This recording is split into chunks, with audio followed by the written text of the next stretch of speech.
हमारे चैनल आख्यान में आपका स्वागत है। आज की हमारी कहानी है फिनिस्त सुनहरा बाज। तो आइए कहानी शुरू करते हैं। एक समय की बात है, एक गांव में एक किसान और उसकी 3 पुत्रियां रहती थी।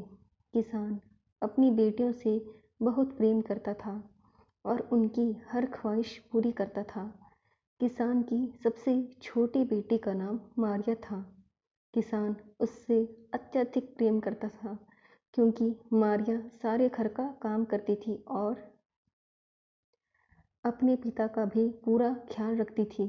वहीं उसकी दोनों बड़ी बहनें सारा दिन खुद को सजाने संवारने में ही व्यस्त रहती थी। पिता द्वारा मारिया का अधिक लाड रखने से भी दोनों बड़ी बेटियां जल भुन जाती थी। किसान जब भी बाजार जाता, वह अपनी बेटियों से उनकी पसंद की वस्तु के बारे में पूछता और बाजार से तीनों के लिए उनकी मनपसंद चीज लाता। ऐसे ही समय बीतता गया। एक दिन किसान बाजार जाने के लिए तैयार हो रहा था। अपनी तीनों बेटियों को अपने पास बुलाया और बोला, मुझे बाजार जाना है, बताओ तुम तीनों के लिए क्या लाऊं। दोनों बड़ी बेटियों ने बोला, पिताजी हमारे लिए एक एक सुंदर गाउन लेते आना। अब किसान ने अपनी छोटी बेटी मारिया से पूछा, तो मारिया ने बोला, पिताजी मेरे लिए तो फिनिस्त सुनहरे बाज का एक पंख लेते आइएगा। किसान बाजार चला जाता है। वह दोनों बेटियों के लिए सुंदर गाउन ले लेता है, लेकिन सवेरे से शाम हो जाती है। वह सारे बाजार में घूम लेता है, पर उसे कहीं भी फिनिस्त सुनहरे बाज का पंख नहीं मिलता। वह हताश होकर घर आ जाता है। बड़ी बेटियां अपने अपने गाउन देखकर खुश हो जाती हैं। वहीं किसान अपनी छोटी बेटी मारिया से बोलता है, मेरी बच्ची, मुझे सारे बाजार में कहीं भी फिनिस्त सुनहरे बाज का पंख नहीं मिला। मारिया बोलती है, कोई बात नहीं मेरे प्यारे पिताजी, आप अगली बार लेते आइएगा। शायद अभी वह हमारी किस्मत में नहीं था। ऐसे ही समय बीतता है और किसान पिता एक बार फिर बाजार जाने के लिए तैयार होता है। वह अपनी तीनों बेटियों को बुलाकर उनकी पसंद पूछता है। दोनों बड़ी बेटियां बोलती हैं, पिताजी हमारे लिए एक एक सुंदर कंघी लेते आइएगा। मारिया से जब उसकी पसंद पूछी जाती है तो वह बोलती है, पिताजी मेरे लिए तो फिनिस्त सुनहरे बाज का पंख लेते आइएगा। किसान पिता अपनी दोनों बड़ी बेटियों के लिए सुंदर कंघियाँ बाजार से ले लेता है, लेकिन इस बार भी सवेरे से शाम हो जाती है। उसे कहीं भी फिनिस्त सुनहरे बाज का पंख नहीं मिलता। वह हताश होकर घर लौट आता है। दोनों बड़ी बेटियां अपनी अपनी कंघी लेकर खुश हो जाती हैं। मारिया को उसका पिता बोलता है, मेरी बच्ची, मुझे इस बार भी फिनिस्त सुनहरे बाज का पंख कहीं नहीं मिला। मैंने सारे बाजार में पूछा था। मारिया बोलती है, पिताजी आप परेशान ना होएं, शायद अभी वह हमारी किस्मत में नहीं है। अगली बार फिर से कोशिश कीजिएगा। ऐसे ही समय बीतता है और एक दिन फिर से किसान पिता बाजार जाने के लिए तैयार होता है। इस बार भी वह अपनी तीनों बेटियों को पास बुलाकर उनकी पसंद पूछता है। दोनों बड़ी बेटियां बोलती हैं, पिताजी हमें इस बार कढ़ाई वाले जूते ला दीजिए। मारिया की बारी आती है तो मारिया फिर से अपने पिता को फिनिस्त सुनहरे बाज का पंख लाने को कहती है। किसान पिता बाजार चल देता है। वह दोनों बेटियों के लिए उनकी पसंद के जूते ले लेता है, लेकिन सुबह से शाम हो जाती है, उसे कहीं भी फिनिस्त सुनहरे बाज का पंख नहीं मिलता। वह हताश होकर घर की ओर जब लौट रहा होता है तो उसकी रास्ते में एक बूढ़े व्यक्ति से भेंट होती है। वह बूढ़ा व्यक्ति किसान का उतरा हुआ चेहरा देखकर उससे पूछता है, क्या हुआ, तुम कुछ परेशान से लग रही हो। किसान अपनी व्यथा उस बूढ़े व्यक्ति को बताता है। कि उसकी छोटी बेटी को फिनिस्त सुनहरे बाज का पंख चाहिए, लेकिन उसे कहीं भी वह पंख नहीं मिला। वह बूढ़ा व्यक्ति बोलता है, मेरे पास एक फिनिस्त सुनहरे बाज का पंख है, लेकिन समस्या यह है कि उस पर जादू टोना किया हुआ है। किसान सोचता है कि इस बार अपनी बेटी को हताश नहीं करूंगा, और वह उस व्यक्ति से वह पंख ले लेता है। घर आकर किसान अपनी दोनों बेटियों को उनके जूते दे देता है और वह खुश हो जाती है। जब उन दोनों को पता चलता है कि मारिया ने एक पंख मंगवाया है, तो वह उसका मजाक उड़ाती हैं और बोलती हैं, मारिया, इस पंख को तुम अपनी बालों में लगा लेना, तुम सुंदर लगोगी। मारिया उनकी बातों का कोई जवाब नहीं देती। किसान मारिया को पंख देते हुए बोलता है, मेरी बच्ची, यह पंख मुझे किसी बूढ़े व्यक्ति ने दिया है, पर उसने आगाह किया है कि इसके ऊपर कोई जादू टोना किया हुआ है। मैं इस बार तुम्हें उदास होते हुए नहीं देख सकता था, इसलिए मैंने उससे यह पंख ले लिया। मारिया बोलती है, पिताजी, आप परेशान न हों, शायद मेरी किस्मत में इस पंख से मिलन इसी प्रकार लिखा हो। इतना बोलकर मारिया अपने काम लग जाती है। शाम से रात हो जाती है और मारिया अपना सारा काम खत्म करके अपने कमरे में आकर उस पंख को अपने सामने रखकर मन ही मन बोलती है, फिनिस्त सुनहरे बाज, मेरे सामने आओ और मेरा आलिंगन स्वीकार करो। अचानक तेज बिजली कड़कने की आवाज आती है और कमरे की खिड़की खुल जाती है। एक सुनहरे पंखों वाला बाज खिड़की से प्रवेश होता है और जमीन से टकराते ही एक सुंदर नौजवान में परिवर्तित हो जाता है। मारिया उसके गले लग जाती है। वे दोनों रात भर एक दूसरे के आलिंगन में खोए रहते हैं। सुबह होते ही वह नौजवान बाज में परिवर्तित होकर लौट जाता है। यह सिलसिला कई रातों तक चलता है। धीरे धीरे मारिया की बहनों को शक होने लगता है और वह मारिया पर नज़र रखने लगती है। उन्हें पता चल जाता है कि मारिया से मिलने रात को कोई खिड़की से आता है। एक रात मारिया की बहनें मारिया के खाने में नशीली दवा मिला देती हैं, जिस कारण मारिया को जल्दी नींद आने लगती है और वह सो जाती है। मारिया की बहनें खिड़की में टूटे हुए कांच की किरचें लगा देती हैं। रात को आदत अनुसार सुनहरा बाज खिड़की में से प्रवेश करने की कोशिश करता है, लेकिन उसके पंख घायल हो जाते हैं। वह मारिया को आवाज़ लगाता है, लेकिन मारिया गहरी नींद में सो रही होती है। सुनहरा बाज चला जाता है और जाते जाते बोलता है, मुझे पाना आसान नहीं। जो भी मुझे पाना चाहता है वह 10 या 30 राज्यों, वह 9 या 27 देशों की यात्रा करे। अचानक मारिया की आंख खुलती है और वह सुनहरे बाज को जाते हुए देखती है। वह फुट फुट कर रोने लगती है। सारी रात रोकर सवेरे उसका गोरा मुख और भी ज़्यादा सुंदर लगने लगता है। अगली सुबह वह अपने पिता के पास जाती है और उनसे बोलती है, पिताजी, मुझे मेरे फिनिस्त सुनहरे बाज के पास जाना है। वही मेरे राजकुमार हैं, कृपया मुझे आज्ञा दें। उसका पिता दिल पर पत्थर रखकर अपनी फूल सी बेटी को विदा करता है। मारिया चलती जाती है। चलते चलते बड़े से जंगल में पहुंच जाती है।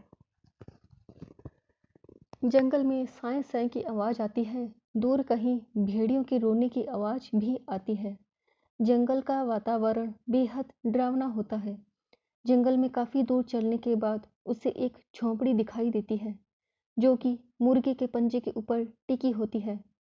मारिया आराम करने के उद्देश्य से झोंपड़ी में दाखिल होती है, तो सामने देखती है कि एक बूढ़ी टट्टो बाबा यज्ञा झोंपड़ी में बैठी होती है, जिसकी नाक पेड़ के ठूंठ जैसी होती है। बाबा यज्ञा मारिया को देखते ही जोर से चिल्लाती है, ए लड़की, कहाँ से आई है और किधर जाएगी? यहाँ क्या कर रही है? मारिया बोलती है, मैं भूखी प्यासी हूँ, पहले मुझे कुछ खाने को दो। आते ही मुझसे प्रश्न पूछने लगी। इतना सुनते ही बाबा यज्ञ दौड़ धूप करने लगी। मारिया को नहाने के लिए गर्म पानी दिया और खाने की मेज सजाने लगी। मारिया नहाती है और खाना खाकर अलाव के सामने बैठ जाती है। बाबा यज्ञ बोलती है, अब बताओ, इस घने जंगल में तुम अकेले लड़की क्या कर रही हो? मारिया उसे सारी बात बताती है कि किस तरह उसने फिनिस्त सुनहरे बाज को पाया था और अपनी बहनों के कारण उसे खो चुकी है। अब वह उसे फिर से पाने निकली है। बाबा यज्ञ बोलती है, उसे पाने का सपना तो हर रूसी लड़की देखती है, लेकिन उसे पाना बहुत मुश्किल है। मैं उसके बारे में ज़्यादा नहीं जानती, लेकिन मेरी बहन जरूर तुम्हारी मदद करेगी। तुम यह ऊन का गोला ले लो। इसे तुम जब यहाँ से चलोगी तब अपने सामने डाल देना। यह ढुलकते हुए खुलता जाएगा। जहाँ भी इसका अंतिम छोर आएगा वहाँ तुम्हें मेरी बड़ी बहन मिलेगी। तुम उन्हें बता देना कि मैंने तुम्हें उनके पास भेजा है। वह तुम्हारी अवश्य मदद करेगी। मारिया कुछ देर आराम करने के बाद वहाँ से चल देती है और बाबा यज्ञ के बताए अनुसार ऊन का गोला अपने सामने डाल देती है। वह गोला पहाड़ों जंगलों में से होता हुआ एक खुले मैदान में पहुंच जाता है। वहाँ एक झोंपड़ी मुर्गी के पंजे पर टिकी होती है। मारिया झोंपड़ी में चली जाती है। वहाँ एक बूढ़ी टट्टो बाबा यज्ञ बैठी होती है, जिसकी नाक ठूंठ के समान होती है। बाबा यज्ञ जैसे ही मारिया को देखती है तो चिल्लाती है, ए रूसी खून, आज यहाँ कैसे आया? इस घने जंगल में क्या है तेरा काम? मारिया बोलती है, बाबा यज्ञ, रूस में कोई मेहमान थका हुआ घर पर आता है तो उसे ऐसे सवाल नहीं पूछते। पहले यह तो देखो कि वह भूखा प्यासा थका हुआ है। उसे कुछ खिलाओ पिलाओ, फिर उससे सवाल करो। बाबा यज्ञ जल्दी जल्दी दौड़ धूप करती है और मारिया के नहाने और खाने पीने का इंतजाम करती है। खाना खाकर मारिया बाबा यज्ञ को सारी बात शुरू से बताती है कि किस तरह उसने सुनहरे बाज को पा लिया था, लेकिन उसे खो बैठी और उसकी तलाश में निकली है और रास्ते में उनकी छोटी बहन से मिलते हुए आ रही है। बाबा यज्ञ बोलती है, तुम्हें मुझे पहले बताना चाहिए था कि तुमको मेरी छोटी बहन ने यहाँ भेजा है। खैर, मैं तुम्हारी पूरी मदद करूंगी। ध्यान से सुनो। तुम जिस सुनहरे बाज की तलाश में हो वह एक बेहद सुंदर राजकुमार है, जिसकी मनोकामना हर रूसी लड़की करती है। तुम्हारे पास से जाने के बाद वह सुनहरा बाज एक दुष्ट जादूगरनी के जाल में फंस गया। वह वहां से निकलना चाहता है, लेकिन उस दुष्ट जादूगरनी ने उसे नशीली शराब पिलाकर अपने वश में कर रखा है। तुम अगर उसे पाना चाहती हो तो तुम्हें उस जादूगरनी का सामना करना होगा। अभी बहुत रात हो चुकी है। आज रात तुम यहीं रुक जाओ। कल सवेरे मैं तुम्हारे जाने का प्रबंध कर दूंगी। मारिया सोने चली जाती है। अगली सुबह बाबा यज्ञ मारिया को जगा देती है। मारिया नहा धोकर तैयार हो जाती है तो बाबा यज्ञ उसे कुछ सामान देती है और बोलती है, मारिया, यह 3 चीजें अपने साथ लेकर जाओ। पहली, यह चांदी की थाली है जिसके साथ यह जादुई पानी की शीशी है। इस चांदी की थाली में जैसे ही यह पानी डालोगी तो यह तुम्हें तुम्हारा मनचाहा प्रतिबिंब दिखाएगी। दूसरी, यह सोने की सुई और जादुई कालीन है। यह सुई और कालीन अपने सामने रखकर आंख मूंदकर मनचाहा प्रतिबिंब सोचो तो वह इस कालीन पर अपने आप उकेरा जाएगा। तीसरा, यह सोने का अंडा और जादुई तश्तरी है। इस तश्तरी को अपने सामने रखकर यह सोने का अंडा इसमें डाल दो और तुम्हारे मन में जो भी सोचोगी उसका आभासी प्रतिबिंब तुम्हारे सामने बन जाएगा। मारिया वह तीनों चीजें ले लेती है। बाबा यज्ञ मारिया को बोलती है, जब तुम उस दुष्ट जादूगरनी के पास जाओगी तो तुम उसके यहाँ उसकी नौकरानी बन जाना। रात होते ही मेरे द्वारा दी हुई चीज़ों को उपयोग में लाना। जब दुष्ट जादूगरनी तुम्हारी चीज़ों को देखेगी तो वह तुमसे इनकी मांग करेगी, लेकिन तुम देने में आनाकानी करना। जब वह ज़्यादा जोर दे तो उसे बोलना कि मुझे फिनिस्त सुनहरे बात से एक बार मिल लेने दो। मारिया बाबा यज्ञा से जाने की आज्ञा लेती है। बाबा यज्ञा 3 बार छड़ी घुमाती है तो जंगल में से भेड़िया आ जाता है। बाबा यज्ञा मारिया को बोलती है, मारिया, इस भेड़िए पर सवार हो जाओ, यह तुम्हें तुम्हारी गंतव्य तक पहुंचा देगा। मारिया भेड़िए पर सवार हो जाती है। भेड़िया पलक झपकते मारिया को पहाड़ों, नदियों और जंगलों से होता हुआ एक बड़े नगर में एक बड़ी सी हवेली के सामने आकर रुकता है। भेड़िया मारिया को बोलता है, मारिया, तुम्हारी मंजिल आ गई है। मारिया हवेली को देखते रह जाती है। वह बहुत बड़ी हवेली थी। मारिया अंदर जाती है तो दुष्ट जादूगरनी से मुलाकात होती है। मारिया उसे बताती है कि वह जरूरतमंद है और काम की तलाश में है। जादूगरनी मारिया को अपने यहाँ नौकरानी रख लेती है। जादूगरनी मारिया से बहुत सारा काम करवाती है। रात को मारिया थक कर चूर हो जाती है, लेकिन उसे अपना मकसद पूरा करना था, इसलिए वह अपने कमरे में आ जाती है और बाबा यज्ञा का दिया हुआ कालीन और सुई निकालती है। वह अपने मन में फिनिस्त सुनहरे बाज की परिकल्पना करती है तो कालीन पर उसके प्यारे सपनों के राजकुमार का चित्र बन जाता है। मारिया उसे काफ़ी देर तक देखती रहती है और उसकी आंखों से आंसू बहते रहते हैं। जादूगरनी यह सब देखती है तो मारिया से उसकी सुई व कालीन मांग लेती है। मारिया पहले तो आनाकानी करती है, लेकिन ज़्यादा जोर देने पर इस शर्त पर तैयार हो जाती है कि वह उसे सुनहरे बात से एक बार मिलने दे। जादूगरनी मान जाती है और मारिया को रात का समय देती है राजकुमार से मिलने का। जादूगरनी सोचती है कि रात को सुनहरा बाज नशीली शराब के कारण गहरी निद्रा में होता है, जिससे मारिया उसे जगा नहीं पाएगी। मारिया सुनहरे बाज के कमरे में दाखिल होती है और उससे जगाने की भरपूर कोशिश करती है, लेकिन सुनहरा बाज गहरी नींद में होता है। अगली सुबह वह फिर से काम में लग जाती है। सारा दिन काम करने के बाद रात को मारिया फिर से अपना मकसद पूरा करने के लिए अपने कमरे में आती है। इस बार वह चांदी का थाल लेकर बैठती है और उसमें जादुई पानी डालती है और अपने मन में फिनिस्त सुनहरे बाज की परिकल्पना करती है। थाली में सुनहरे बाज का चित्र उभर आता है। मारिया उसे काफ़ी देर तक देखती रहती है। यह सब वह जादूगरनी देख लेती है तो वह मारिया से उस थाल को मांग लेती है। मारिया पहले तो आनाकानी करती है, लेकिन ज़्यादा जोर देने पर इस शर्त पर तैयार हो जाती है कि वह फिनिस्त सुनहरे बाज के साथ एक रात बिताएगी। जादूगरनी उसकी शर्त को मान लेती है। रात को मारिया अपने राजकुमार से मिलने जाती है। वह सारी रात उसे जगाती है, लेकिन सुनहरा बाज सोया रहता है। हताश होकर अगली सुबह मारिया फिर से अपने काम में लग जाती है।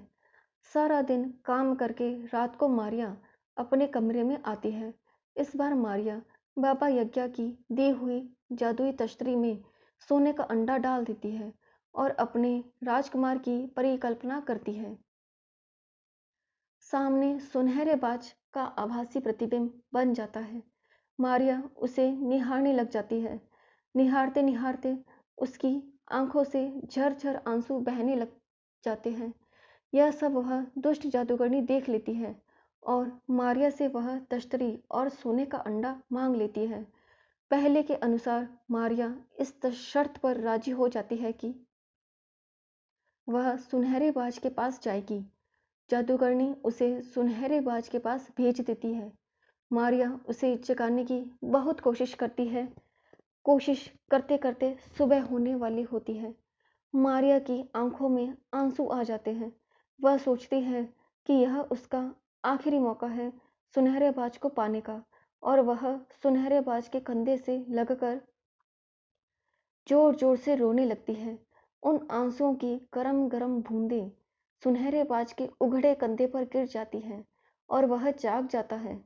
वह अपने सामने मारिया को देखता है और बोलता है, तुमने आखिर 30 राज्यों और 27 देशों को पार कर मुझे पा ही लिया।